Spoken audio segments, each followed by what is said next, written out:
जय हिंद, जय भारत, वंदे मातरम। मैं सुनील केसी। सुप्रभात आत्मीय सज्जनों। आशा है कि आप और आपका परिवार स्वस्थ, सुखी और समृद्धशाली होगा। ईश्वर से प्रार्थना करता हूँ कि आपका जीवन पूर्णतया समृद्धशाली रहे। आज आपके साथ एक महत्वपूर्ण विषय पर संवाद करना है, जो आपके लिए बहुत ही हितकारी है, आपके बच्चों के लिए लाभकारी है कि घर पर अपने बच्चों को कैसे देखभाल करें, कैसे पढ़ाएं, ताकि आप अपने बच्चों को या आसपास के बच्चों को एक उनका जीवन उज्जवलमय भविष्य हो।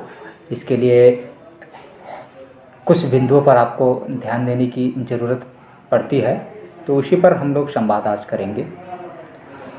प्रिय साथियों, पिछले कुछ दिनों से आपसे संपर्क हुआ है और उसके द्वारा हम जो बात कर रहे थे प्राकृतिक कृषि पर, आयुर्वेद पंचकर्म चिकित्सा थेरेपी पर और समाज के कुछ बिंदुओं पर, इस पर है। हमारे साथ मित्रगण जुड़ रहे हैं। शुभम चौरसिया जी आप जुड़े हैं, गुड मॉर्निंग। नितिन कुमार भैया जी सादर प्रणाम भैया आपको। विशाल अग्रवाल जी भैया आपको सादर प्रणाम, और शुभम जी भैया आपको सादर प्रणाम। राजेंद्र कुमार जी भैया आपको सादर प्रणाम। विशाल अग्रवाल जी भैया आपको सादर प्रणाम। दीपचंद जी भैया आपको सादर प्रणाम। तो प्रिय साथियों, आज ये पूरा जब तक ऑनलाइन चलेंगे तब तक आप अगर जुड़े रहेंगे तो ऐसे बिंदुओं पर आपको जानकारी मिलेगी जिससे आप अपने बच्चों को भी देखभाल कर सकेंगे। हर एक माता पिता की इच्छा होती है कि अपना मेरा बच्चा साइंटिस्ट, इंजीनियर, डॉक्टर, समाज सेवी और एक जो है अच्छे तरीके से उसका भविष्य हो। ये हर कोई माता पिता की चाह होती है।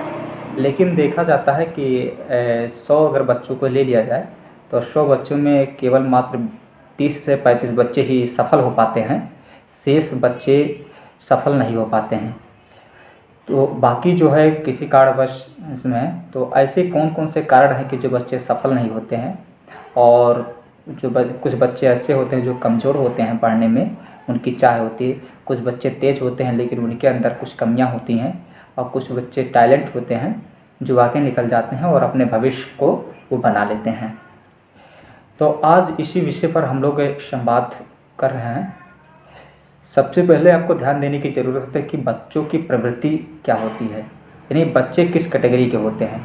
तो आपको बता देना चाहता हूँ कि बच्चे मुख्यतः 3 कैटेगरी के होते हैं।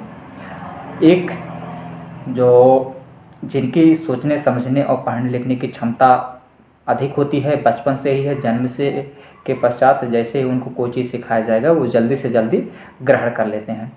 दूसरे ऐसे बच्चे होते हैं जो पढ़ ले जाते हैं, लिख ले जाते हैं, लेकिन उन्हें याद कर नहीं पाते हैं। वो जैसे ही कुछ याद करते हैं फिर भूल जाते हैं। तीसरी कैटेगरी होते हैं, ना वो पढ़ने में होते हैं, ना लिखने में होते हैं, ना समझने में होते हैं, यानी उनका कोई रुचि ही नहीं होता है। और कुछ बच्चे ऐसे होते हैं जो विद्यालय जाने से भागते हैं कि हमें विद्यालय नहीं जाना है, हमें पढ़ना नहीं है, हमको केवल जो है घूमना है या बिजनेस के उसमें क्षेत्र में जाना है।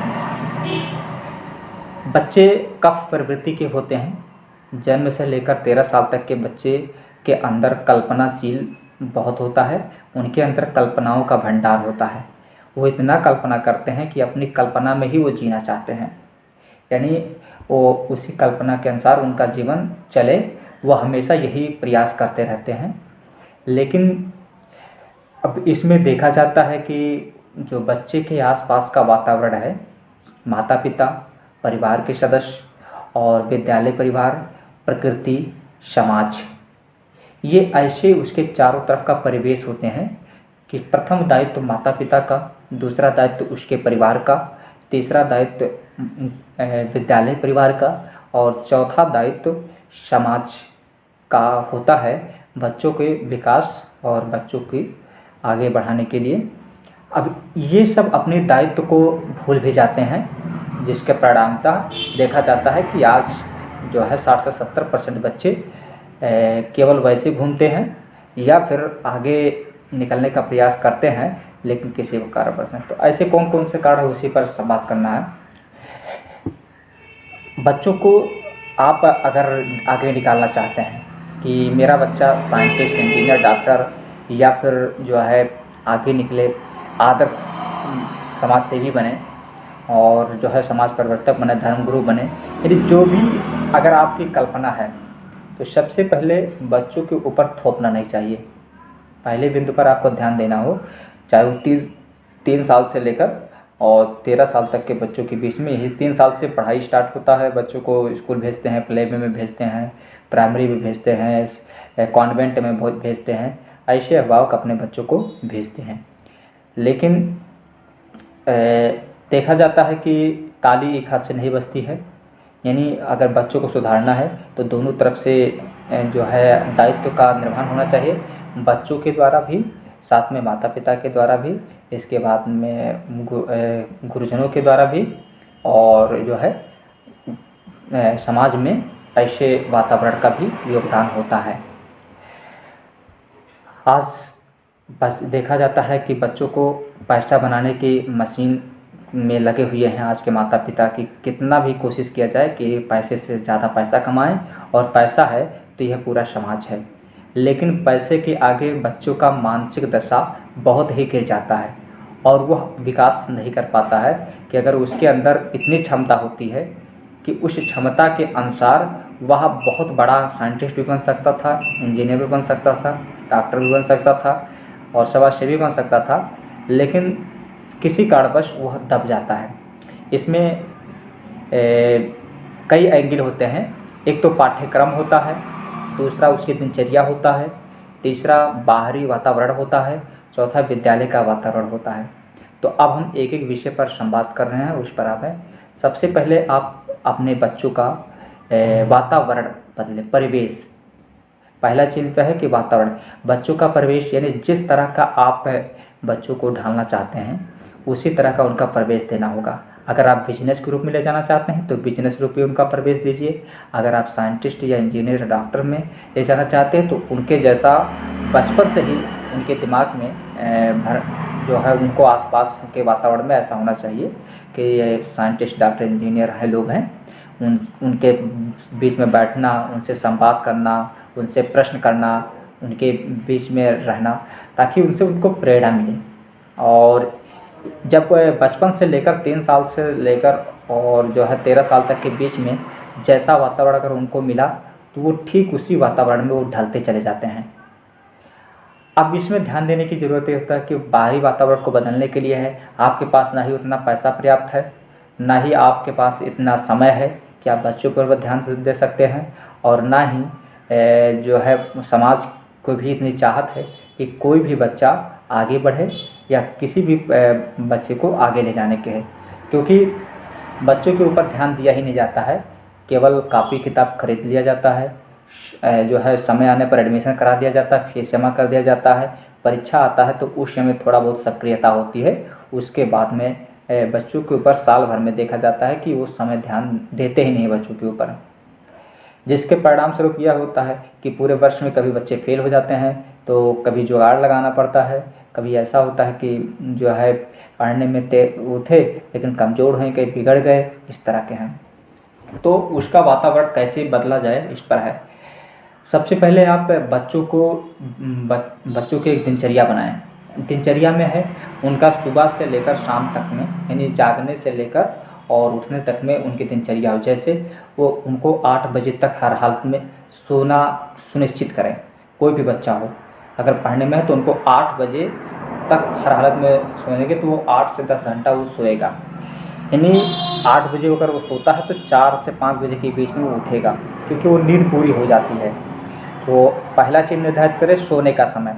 सोने का समय आप 8 बजे तक कर दें।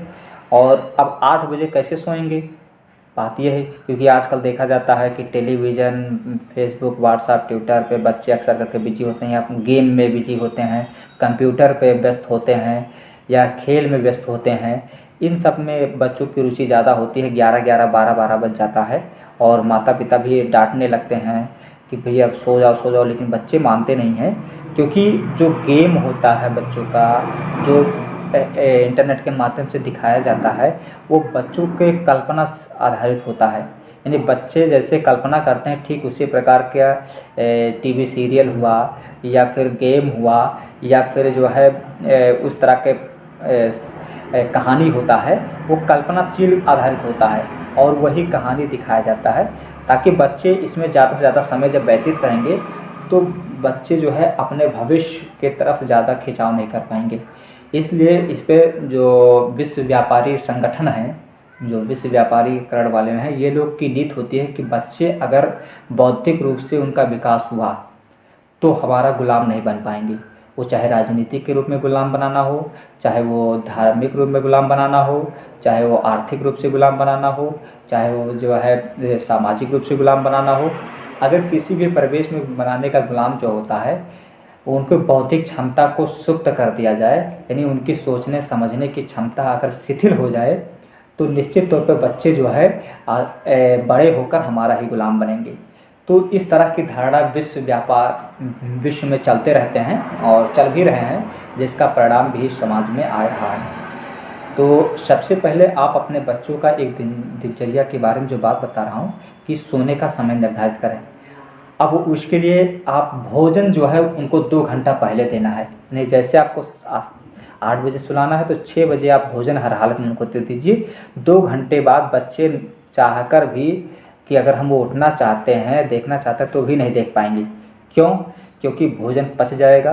भोजन में जो अम्लता होता है वो अपने पे आमाशय में तो रहेगा, साथ में अल्कोहल की मात्रा जो होती है, जो नींद जो होता है आने लगता है स्वाभाविक, यानी वो स्वाभाविकता नींद आ ही जाएगी 8 बजे तक। उस करीब 4 बजे उठते हैं, 4 बजे उठ जाते हैं। उसके बाद में आप उनकी दिनचर्या करें। उनको गर्म पानी पिलाना है, ये दिनचर्या पर मैं बात किया हूँ। गर्म पानी पिलाना है, तत्क्षण उनको गर्म पानी पिलाएं और उसके बाद में उनको शौच में ले जाएं, शौच करें या दातुन कराएं। व्यायाम उनको नहीं कराना है। तेल मालिश उनको करना है सर पर, सिर में, कान पर, नाक पर, हृदय में और पैर के तलवे में उनके तेल मालिश करें शुद्ध सरसों के तेल से। इसके बाद उन्हें स्नान कराएं शुद्ध पानी से। स्नान कराने के बाद उनको जो है टाइम टेबल पढ़ने का है कि सुबह के समय कौन सा विषय है। अब मान लीजिए अगर कोई बच्चा है 3rd में, नर्सरी LKG UKG में है, यानी छोटा बच्चा है, तो उसको आप मुश्किल से मुश्किल सुबह 1 घंटे पढ़ने के लिए, शाम को भी 1 घंटे से ज़्यादा समय ना दें, क्योंकि 2 घंटा उनके लिए काफ़ी होता है। जो नर्सरी LKG UKG यानी 3 साल से लेकर 5 साल तक के बच्चों के लिए ये 1 घंटा सुबह 1 घंटा शाम के लिए काफ़ी होता है। अगर उससे ज़्यादा पढ़ते हैं तो अगर वो अपने रुचि अनुसार तो बहुत ज़्यादा होता है, लेकिन इतना काफ़ी है क्योंकि 4 सब्जेक्ट होते हैं। देखा जाता है अक्सर करके हिंदी हुआ, मैथ हुआ, इंग्लिश हुआ, राइम्स हुआ, ये ऐसे सामान्य ज्ञान हुआ, तो ये सब्जेक्ट होते हैं 4। तो 2 सब्जेक्ट आप सुबह कर दीजिए, 2 सब्जेक्ट आप शाम को कर दीजिए। यानी 2 सब्जेक्ट उनको सुबह पढ़ना है और 2 सब्जेक्ट शाम को पढ़ना है, ये निर्धारित कर दीजिए। मैथ हमेशा शाम को जब सोने जाते हैं तो उस समय उनको जो है मैथ कर दीजिए। यानी ये 4 सब्जेक्ट उनको निर्धारित कर दीजिए। अगर आप अपने तरीके से और एक सामान्य ज्ञान भी रखना चाहते हैं तो सामान्य ज्ञान की एक पुस्तक आप रखें और स्टडी रूम में उनका एक कमरा बनाना है। अब ध्यान देने हैं कि उनका एक कमरा निर्धारित करें, या कमरा नहीं है तो कोई जहाँ जगह पर पढ़ने का तो उनके चारों तरफ चार्ट लगा दें, फल का लगा दें, सब्जी का लगा दें, शरीर का लगा दें, फिर जो है सामान नक्शा लगा दें, भारत का नक्शा लगा, विश्व का नक्शा लगा दें। इस तरह के उसके चारों तरफ जिधर भी नज़र वो करे, बच्चा छोटा बच्चा हो या बड़ा बच्चा हो, तो उसके चारों तरफ वह चार्ट दिखाई दे। चार्ट में फल फूल सब्जी, रंग, दिनों के नाम, महीनों के नाम, पक्षियों के नाम, जो है मौसम के नाम, शरीर के अंगों का नाम, इस तरह के चार्ट जब वो रहेंगे सामने तो वो उसके तरफ अट्रैक्ट होंगे और वो देखेंगे। धीरे धीरे उनको याद होना वो स्वाभाविक रहेगा। आप उनसे भी पूछें और वो आपसे भी पूछेंगे, तो इससे दोनों का कॉम्बिनेशन होगा इसके लिए आपको थोड़ा बहुत तो नॉलेज रखना ही पड़ेगा, क्योंकि बच्चे हैं, छोटे बच्चे हैं, कोई भी प्रश्न कर सकते हैं। अब यहाँ 2 सब्जेक्ट मान लीजिए सुबह हिंदी और अंग्रेजी कर दिए हैं, तो 4 से 5 के बीच में वो नहा धोकर फिट हो जाएंगे। 5 बजे से लेकर 6 बजे तक उनको पढ़ने का, या 7 बजे तक, जैसा स्कूल का समय सारणी हो उसके 1 घंटा 2 घंटा पहले का जो है पढ़ाई होना चाहिए। मान लीजिए बच्चे हैं 7 बजे विद्यालय लगता है, तो उन्हें जो है 5 से 6:30 के बीच में पढ़ें, यानी 1.5 घंटा उनका समय, क्योंकि विद्यालय जाने से आधा घंटा पहले उनको फ्री करना है। विद्यालय जाने से पहले आधा घंटा वो फ्री हो जाएं। तो 2 सब्जेक्ट आप सुबह कर दीजिए और 2 सब्जेक्ट उनका शाम को कर दीजिए। ये नर्सरी, LKG, UKG की बात कर रहा हूँ, जो नहीं छोटे बच्चे जो हैं इनके लिए है। इसके बाद में वो वे जाते हैं तो उनको भरपूर मात्रा में भोजन उनको दीजिए। नाश्ता नहीं देना है कि आप 1 रोटी दे दिए या चाय दे दिए, ब्रेड दे दिए। चाय ब्रेड सब ख़त्म कर दीजिए, सुबह के समय में है। उनको सुबह के समय भरपूर मात्रा में भोजन दीजिए, रोटी चावल। क्योंकि अब होता क्या है, जब वो शाम को भोजन करेंगे और नींद उनकी पूरी हो जाएगी, तो सुबह उठते ही वो भोजन ही मांगेंगे, क्योंकि भूख लग जाता है। तो उस समय उन्हें जो है पर्याप्त मात्रा में, भरपेट मात्रा में भोजन दीजिए। उसके बाद में फिर वो जो है, हाँ, ध्यान हल्का आहार नहीं देना कि दूध आप देकर पिलाकर भेज दिए या फिर ब्रेड खिला के भेज दिया, ऐसा कुछ भी नहीं। आपको हैवी भोजन देना है, जैसे रोटी हुआ, दाल हुआ, चावल हुआ, सब्जी हुआ, ये सब बनाकर जब भरपूर मात्रा में खिलाएं, फिर उनको विद्यालय भेज दीजिए। तो ये हो जाएगा। इसके बाद में शाम को समय जो वापस लौटते हैं, तो 1 से 1.5 घंटा उनको खेलने का समय दे दें। फिर उसके बाद में वो समय का निर्धारित रखें कि कब संध्या वंदन करना है, कब भोजन करना है, फिर कब पढ़ने के लिए बैठना है, शाम का समय, फिर वो सोने के लिए है। तो ये भी आप निर्धारित कर दें, यानी उनकी समय सारणी पूरा आपको उनको समय से बांधना है। आप ऐसा ना करें कि कभी 1 घंटा उधर भी घूमने चले गए तो कभी 2 घंटा उधर चले गए घूमने के लिए, तो ऐसा नहीं। उनका समय सारणी आप उनके कमरे में या आसपास ऐसे बनाकर चार्ट में लिख दीजिए कि 6 बजे उठना है, 7 बजे तक पढ़ना है, इतने बजे से इतने बजे खेलना है, इतने बजे से ये काम करना है, घर का काम करना है, खेत में जाना है, और भी है 1 घंटा तुमको खेलना है। ये सारी दिनचर्या उनको बना दीजिए। और इसमें होता क्या है कि आपको कम से कम 15 से 20 दिन ध्यान देना होगा। 15 से 20 दिन तक आप ध्यान देंगे तो बच्चों के अंदर वो शैली अंदर प्रवेश कर जाएगा। फिर आपको जगाने की ज़रूरत नहीं पड़ेगी, बताने की कोई, जो खाली देखभाल करना होगा। हफ्ते में 1 बार देख लिए, 2 बार देख लिए, 3 बार देख लिए, तो वो बच्चे को लगेगा कि हाँ, हमें इसी अनुसार चलना है। तो सबसे पहला उनका समय सारणी बनाएं और समय सारणी के अनुसार उनके चारों तरफ पढ़ाई की सारी सामग्री होनी चाहिए। जैसे चार्ट हुआ, गेम वाला। अब मान लीजिए गेम आप ला रहे हैं, तो गेम में आप ABCD का ले आइए, छोटा छोटा खिलौना आता है, गिनती का आता है, छोटा या बड़ा का आता है, रंग का आता है, इस तरह के जो है आते हैं खिलौने, उनको ला करके वो खेल खेलें ताकि उससे कुछ ज्ञान मिले। फिर कुछ खेल आप बच्चों के साथ भी करें जानबूझकर। बड़े भले हैं तो बच्चों के साथ भी आप खेलें, ताकि बच्चों से भी, आप जब बच्चों के साथ खेलेंगे तो बच्चे खुलकर अपनी बात रखेंगे। छोटे बच्चे हैं, 3 साल से लेकर 5 साल तक के बीच में हैं, तो ये बच्चे खुलकर अपनी बात रखेंगे। इनके साथ आप बच्चे बन जाइए, क्योंकि बच्चों के साथ जब बच्चे बहुत अच्छे लगते हैं और बच्चे ही अपने मन की बात करते हैं, और उस समय उनकी मन की बात सुने और उन्हें प्रत्यक्ष अप्रत्यक्ष रूप से पूरा करने का प्रयास करें। ध्यान रहे, बच्चों को डांटना नहीं है, दबाव नहीं देना है, मारना भी नहीं है, पीटना भी नहीं है, और उन्हें जो है प्रेशर किसी भी तरीके से ना दें। उनके बेहतर यही है कि उनको सुझाव दें, यानी उनको एडवाइस दें, किसी भी चीज़ में, खेलने के संबंध में हो, पढ़ने के संबंध में हो, खाना खाने के संबंध में हो, या फिर स्कूल जाने के संबंध में हो, ये याद करने के संबंध में हो, लिखने के संबंध में हो। कोई भी किसी भी विषय पर अगर आपको बच्चे का कोई भी बात मनवाना है तो उसे सुझाव दीजिए, मारिए पीटिए ना, ये कीजिए। अब हम आगे बढ़ते हैं कि ये जो है इनकी जो ये तो दिनचर्या आपने बना ही लिया है। अब है विद्यालय पर, क्योंकि विद्यालय पर भी अब आप निरंतर कम से कम हफ्ते में आप 1 बार ज़रूर अपने बच्चों के बारे में स्कूल पर, जो कॉलेज आपके पास है जहाँ बच्चे पढ़ते हैं, उनके प्रिंसिपल से और बच्चे के पढ़ाने वाले टीचर से आप बात करें, संवाद करें। आप संवाद करें कि मेरा बच्चा पढ़ने में कैसा है, उसकी कमजोरी क्या है, क्या वो पढ़ने में ठीक हो रहा है, अगर कोई कमजोरी है तो हमें बताएं। ताकि इससे बराबर जब निरंतर आप सप्ताह में 15 दिन पे आप संवाद करते रहेंगे तो वहाँ के टीचर्स को भी ये लगेगा कि इसके गार्जियन सक्रिय हैं, अभिभावक जागरूक हैं और हमें जो है इस बच्चे पर ज़्यादा ध्यान देना चाहिए। तो ये ध्यान में रखना है कि बच्चों पर आपके और 15 दिन पे एक बार जरूर विद्यालय में आप जाएं और वहाँ जाएं तो आप अपने बच्चों को देखिए कि मेरा बच्चा पढ़ रहा है। किसी पीरियड में आप चले जाइए, टीचर पढ़ा रहे हैं, आप गए, पूछेंगे कि क्यों आए हैं? हम भाई अपने बच्चों को देखने के लिए आए हैं, मेरा बच्चा कर क्या रहा है, क्योंकि हम फीस दे रहे हैं, नाम लिखवाए हैं, तो मुझे बच्चे में परिणाम चाहिए। तो वो आप जाएंगे तो वहाँ पीछे से अपने बच्चों को देखिए और टीचर से भी कहिए कि हमारे बच्चों से प्रश्न करें और इस पर है, ताकि इससे भी लगेगा कि बच्चों को डर रहेगा कि मेरे माता पिता कहीं ऐसा ना हो कि किसी दिन आ ना जाए विद्यालय में, इसलिए हमें ध्यान देने की ज़रूरत है। दूसरी चीज़, बच्चों की इच्छा को कभी अनिच्छा मत करिएगा। कोई अगर इच्छा उठ गई है कि हमें ये करना है तो उसे आप निश्चित तौर पर हर संभव प्रयास कीजिए कि वह जो है इच्छा पूर्ण हो। खेल के संबंध में, पढ़ाई के संबंध में, खाने के संबंध में, पहनने के संबंध में कोशिश रहे कि उनका पूरा कीजिए, ताकि बच्चों के कोई मानसिक दबाव ना पड़े। अब बात कर रहे हैं जो है 5 साल से ऊपर 10 साल तक के बच्चों वाले पे हैं। तो 5 से 10 साल तक के बच्चों वाले पे जो समय सारणी वही रहेगा, विषय थोड़ा विस्तार हो जाता है, किसी में 8 विषय हो जाता है, किसी में 9 विषय हो जाता है। तो विषय के अनुसार उनका सुबह आप 2 घंटा सुबह और 2 घंटा शाम को बना दीजिए।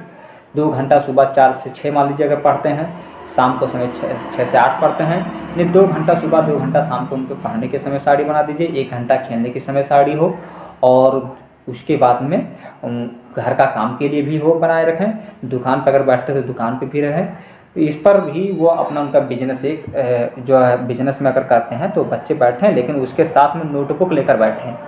जैसे मान लीजिए दुकान पर बैठे हुए हैं, हमारे पास है काम चल रहा है, तो वहाँ पर बच्चा लेकर कापी किताब लेकर बैठा रहे, अपना जब टाइम मिलता है तो वो देखता रहे, उससे भी उसके लिए बहुत ज़्यादा लाभकारी होगा।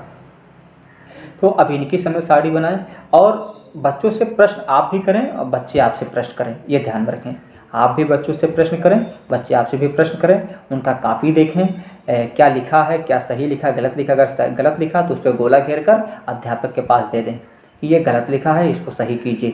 या अध्यापक ने गलत कर दिया है तो आप अध्यापक को डांटे नहीं या उसके प्रति नेगेटिव भावना ना लाएं कि नकारात्मक सोच लाए कि देखो आप अध्यापक को नहीं आता है। होता क्या है कि अगर हमारे 30, 35, 40 बच्चे होते हैं, अब उसमें से कापी लगभग में 30-35 कापी होती है, होमवर्क देना होता है। अब उस समय अगर कोई गलत लिख ही दिए हैं तो उस पर जो है उनको एक बार गोला घेर कर पता है कि सर आपने गलत किया है, उसको दिमाग में सही होता है लेकिन हाथों से लिख चला जाता है, क्योंकि इतने बच्चों का सारा चीज़ होता है तो प्रेशर होता ही होता है। तो ऐसे में अध्यापक के ऊपर नहीं, हाँ अगर 2 बार 3 बार 4 बार अगर वही अध्यापक गलती करते हैं तब आप उसकी शिकायत कीजिए। अगर आपने एक बार सुझाव दिया और उसके बाद में जो है सुझाव देने के बाद अगर वो नहीं मानते हैं तो आप ज़रूर उनकी शिकायत कीजिए। इसके बाद में जो है निरंतर बच्चों को टेस्ट आप लीजिए, परीक्षा आप खुद लीजिए। कोई भी जैसे बच्चा स्कूल से पढ़कर आया, क्या पढ़ाया गया स्कूल में, ज़रा बताओ क्या लिखाया गया है, ये भी बताओ। कोई प्रश्न आपने दे दिया है, उस प्रश्न को चलो सुनाओ, ये प्रश्न कल हम तुमसे सुनेंगे। तो इस तरह के भी बच्चों के अंदर डर हो, थोड़ा सा भावना हो कि हमारे पापा हमारे मम्मी पूछेंगे, स्कूल में भी पूछा जाएगा। और अब जो ऊपर वाले बच्चे हैं जो है 10 से ऊपर वाले में हैं, जो 8 में होते हैं, हाई स्कूल में होते हैं, तो इनके लिए भी वही समय सारणी रहेगा। अपने विषय के अनुसार समय सारणी बनाएं। निरंतर आपको चाहे बारिश हो, चाहे गर्मी हो, चाहे ठंडी हो, चाहे बरसात हो, किसी भी प्रकार की है, लेकिन आपको हर विषय में रोजाना समय देना है। अब 40 मिनट से ज़्यादा किसी विषय में नहीं देना है। हिंदी, अंग्रेजी, गणित, विज्ञान जो भी हो, आप 40 मिनट से ज़्यादा कोई विषय ज़्यादा ना पढ़ें, क्योंकि 40 मिनट के बाद आपको याद नहीं होगा, ना ही याद होगा, ना ही आपको समझ में आएगा। तो ध्यान में रखें कि 40 मिनट अपना निर्धारित कर लें पूरा विषय, और उसके बाद में भी आप पढ़ें। अब ये तो होगी समय सारणी पर है बच्चों का, उस पर लेकर है सोने का ऐसे। अब आपको ध्यान देना हो कि सिलेबस निर्धारित करना है बच्चों का।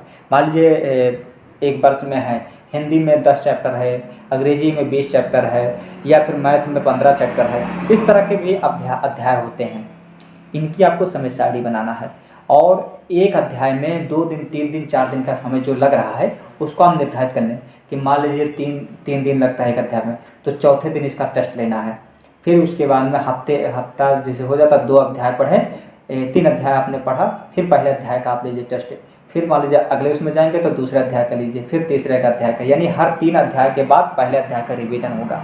फिर महीने में एक बार उसका रिवीजन कीजिए, दोहराइए। जो याद किए हैं, जो लिखे हैं, जो समझ रहे हैं, उसको आप दोहराते रहें, क्योंकि अभ्यास से ही आपको याद होगी और अभ्यास से ही आपका लिखावट शुद्ध सही होगा और अभ्यास से आपके सारे प्रश्न उत्तर याद होंगे, आपको कहीं जाने की ज़रूरत नहीं पड़ेगी।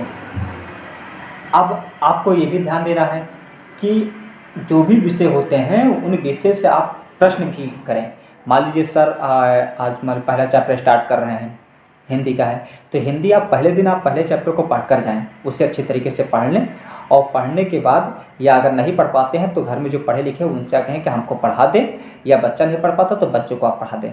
उसके बाद में वो जाएंगे तो उसमें से आप जो चीज़ आपको समझ में नहीं आ रहा है उससे पेंसिल ले लें और पेंसिल से उस पर टिक लगा दें।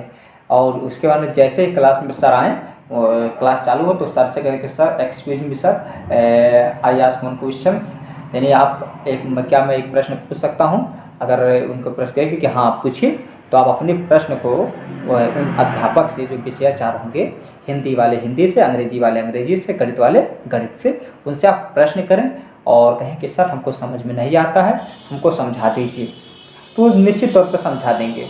फिर आपको ये बहुत ज़्यादा फायदेमंद होगा, तो ये आपको ज़रूरी है। इसके बाद में है आपको ध्यान देना ये है कि जो परीक्षा जब आता है तो परीक्षा आने से पहले आपको 10 दिन पहले उसकी तैयारी कर लेना है, पूरा दोहरा लेना है जितना पढ़ाया जाता है। उसके बाद दोहराने के बाद फिर आप उसको टेस्ट लीजिए। टेस्ट ले लिए हैं, आप परीक्षा में बैठें, परीक्षा के एक दिन पहले आप खूब बढ़िया से आराम करें, यानी परीक्षा से एक दिन पहले खूब आराम करें, यानी कम से कम पढ़ें, नींद ज़्यादा लें। उसके बाद में जब आप जाए तो 3 घंटा 4 घंटा पहले आप एकदम फ्री में रहें, भोजन अच्छे करें और मानसिक में किसी भी प्रकार की कोई तनाव ना हो, ये ध्यान में रखना है।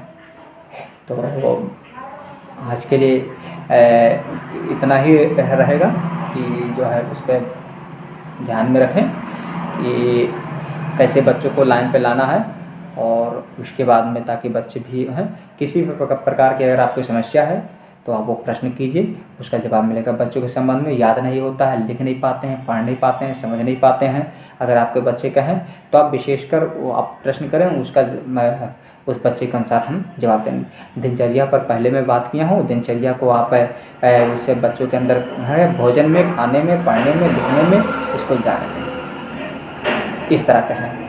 इसके बाद में आप बच्चों के भविष्य में जैसे इंजीनियर, डॉक्टर, साइंटिस्ट या जो भी बनना चाहते हैं, उनके चारों तरफ का एक लगाव रखें, उसके चारों तरफ के उसके बारे में जानकारी आप दीजिए, उसके बाद में फिर आपका काम होगा। बस आज के लिए इतना ही है। हमारा बहुत बहुत धन्यवाद, नमस्कार।